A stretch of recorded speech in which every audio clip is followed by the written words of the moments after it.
opportunities and also creates problems. You've heard the rumors, all of which, frankly, I've heard are lies. It's a matter of politics and trying to scare the public to think that something is wrong, something is right. And the truth is that it's not as right as it could be, and it's not as wrong as it could be. However, there's an opportunity here that certainly can be taken advantage of. There's going to be a re-subscribing to what has to be done with regard to taking care of problems such as ours. The statutes have been passed. The President has passed it. The regulations, though, have not been totally enacted. And frankly, I sense before they are enacted, parts of the bill will be perhaps attempted to be reformed, but forget it. In the next 2 years, nothing is going to be done away with because the President has to veto any passage of legislation that the Senate and the Congress may attempt to do. However, we also have another monster out there, and that is that several, I think 20 attorneys general have asked the courts to declare this unconstitutional. And there's a battle between, on one side, those rights which are preserved to the states that have not been given to the federal government, and on the other side, which is a constitution, part of the Constitution, and on the other side, we have the Commerce Clause, which deals with things of such broad sense that pass state, cross state grounds. And consequently, those will be tested in the court. I assume that some of them will be expedited after they go through the trial court. And we have a Supreme Court that's going to be divided. I sense that there's a 4-4 division with a Kennedy, Justice Kennedy, perhaps to be a swing vote, but don't be so sure. There are certain items here that we are dealing with that frankly just can't be dealt with on a conservative and liberal basis. However, I sense that ultimately the conclusions and the solutions will end up back in the legislature and have to be dealt with over a period of time before the entire bill goes into force. To start with, those who have vascular problems, those that are deemed to be cosmetic are not going to be covered without at least a surcharge. I don't think that's really the problem. Most of the problems, in order to be resolved, takes a lot of money. How do you deal with the cosmetic vis-a-vis the functional? You must really distinguish, because those which are functional are much more easily approved by insurers. One thinks that we don't want anyone to get between our doctor and our health care.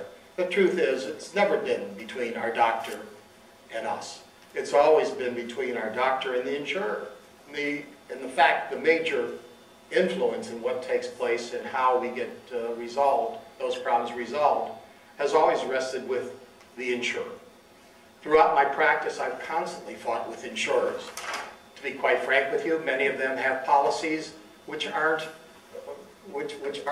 appropriate and frankly are contrary to state law. And throughout the years, I've engaged in battles where the Supreme Court ultimately has said, Supreme Court of a state, has ultimately said, it's wonderful, your contract with your insured provides that you don't have to take care of this and that, but state law provides that you must. In order to wade through these battles, there are 50 states, and that's each having its own law.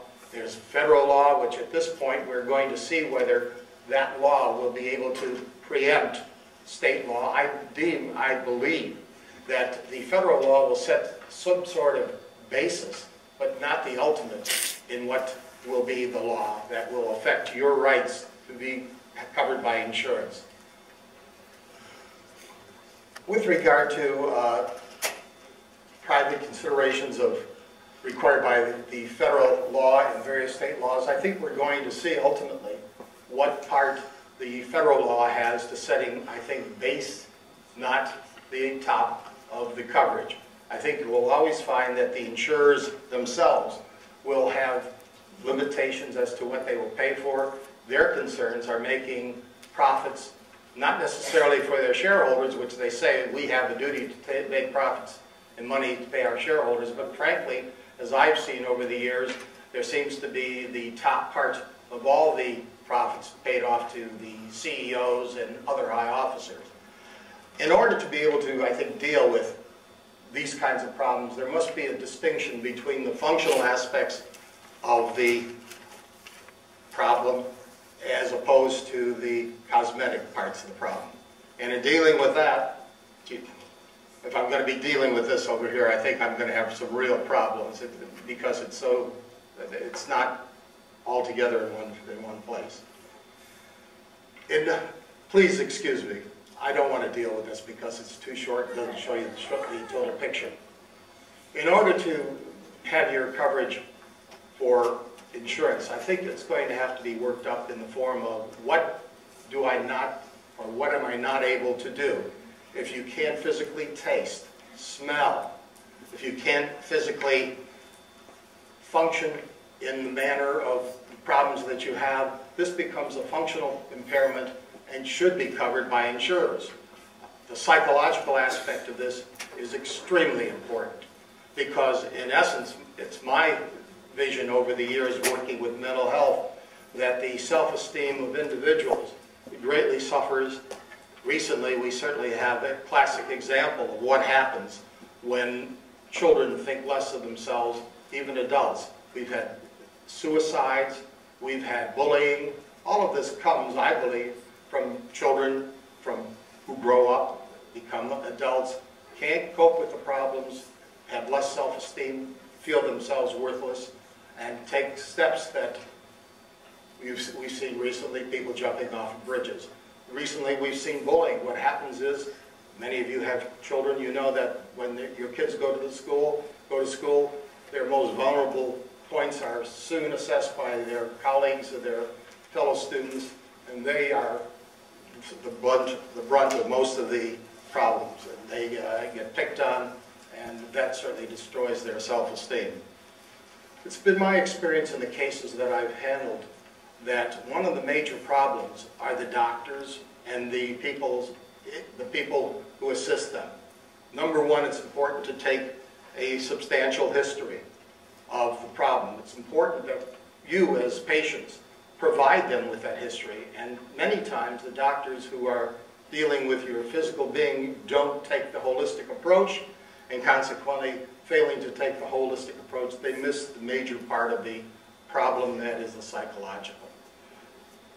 Physician's assistants, I find, not only in this area, but in most areas, may be good, may not be. Most of them, frankly, don't quite do it because they're taking what they believe to be the important part of their doctor's practice. And when you miss out on the impairment of the ability to live and don't put that in there, you're losing a great portion of what can be considered to be the functional aspect of the problem. So it requires a complete history. For the medical provider, it may require prompting of the patient's parent to say what is the problem in dealing with the emotional, psychological. Because if you don't deal with that, I think that the problem is going to be much greater, because I perceive in the days to come that is where the insurance coverage will ultimately come from. We have a bill that was passed. There's a section in the bill that provides for increased monies for suicide prevention and prevention strategies, that provides monies for substance abuse and mental health services, and provides for states to provide money to nonprofits who will be in the field of trying to demonstrate this. One of the most difficult problems we have in getting coverage is that there's not enough literature tying up the psychological with the physical. In order for us to be able to have a case and to be able to show why the psychological aspect is so important in a cosmetic situation, it must be tied in to those aspects of the law. And consequently, an attorney who handles a case like this must be fortified with good literature created by and printed up in JAMA, New England, and the New England Journal. We have to have something to be able to show how important it is and to tie the physical with the mental. If we don't have that, we're not going to be successful. I have an outline, and I really can't follow that outline because as I look around, the audience is diverse, and it's important that you understand that ultimately, in order to be successful in this field, we may have to go to Congress and the state legislatures. There's going to be no simple way. We don't have a one-payer system. We may not have a one-payer system ever, not in our time. It was so difficult even to get a bill passed through Congress. Nixon attempted it, Clinton fell on his face, Obama got something passed, may not be the answer. So legislation, how do we go about getting legislation to cover these things? I think the problems that we're talking about here today have to be defined, not in the essence of cosmetic surgery, which is going to be, by the way, surcharged. Surcharged. We have to be able to go to the people who are drawing up the regulations and tell them that this problem must be, again, divided into those which are different from just straightening my nose because I have a deviated septum, that certain things are different because this is a problem that the vast majority of us don't have to deal with. We don't have a history. But again, we need peer-reviewed literature to be able to show the problems that exist.